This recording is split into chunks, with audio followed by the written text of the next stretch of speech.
প্রভাসের রাজা সাহেবের গান রেবেল সাবে থালাপাতি ভিজেকে টেনে এনে অনেকেই কেন নিচ্ছে মজা। ரொம்ப কষ্টম ব্রো।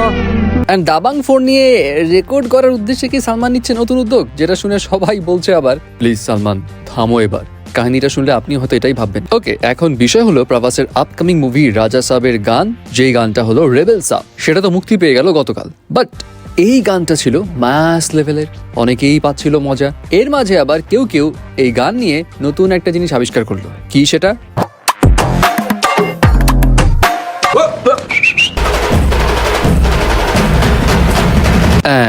এই মিলটা নিয়ে এখন সবাই করছে হাসাহাসি।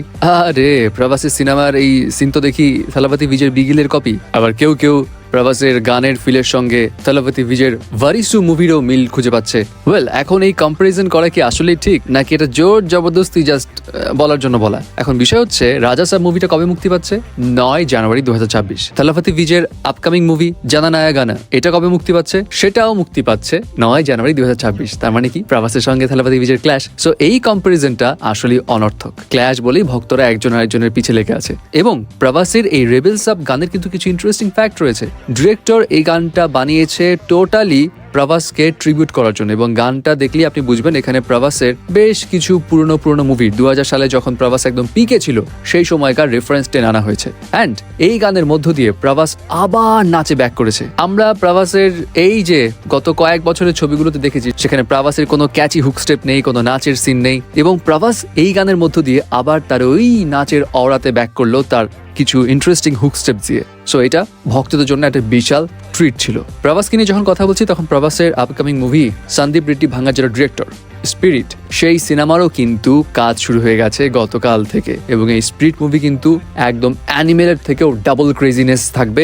অনেক ডার্ক হবে, অনেক ব্রুটালিটি থাকবে। অ্যান্ড প্রভাসকে এখানে 100 জন ফাইটারের সঙ্গে মারামারি করতেও নাকি দেখা যাবে, এমনটা শোনা যাচ্ছে। অ্যান্ড বাই দ্য ওয়ে, প্রভাসের স্পিরিট নিয়ে একটা ইন্টারেস্টিং বাজ উঠেছে, সেটা হচ্ছে রণবীর কাপুরের কেমিও থাকতে পারে এই সিনেমায়। রিপোর্টস অনুযায়ী এখানে রণবীর কাপুরকে এমন একটা পয়েন্টে দেখা যাবে যেই পয়েন্টে রণবীর এসে সিনেমার প্লটটাই ঘুরিয়ে দেবে। দ্যাট মিনস কেমিও কিন্তু পুরো সলিড হতে যাচ্ছে, যদি আসলেই হয় তো। সে যেটাই করুক, বাট সালমান খান এটা কি করতে যাচ্ছে?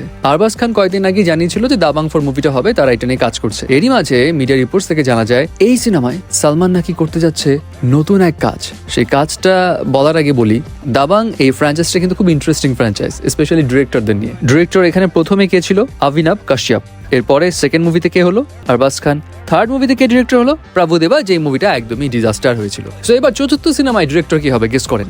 মিডিয়া রিপোর্টস থেকে জানা যায় চতুর্থ সিনেমায় এবার ডিরেক্টর হিসেবে থাকছে সালমান খান নিজেই। জি, আপনি ঠিকই শুনেছেন।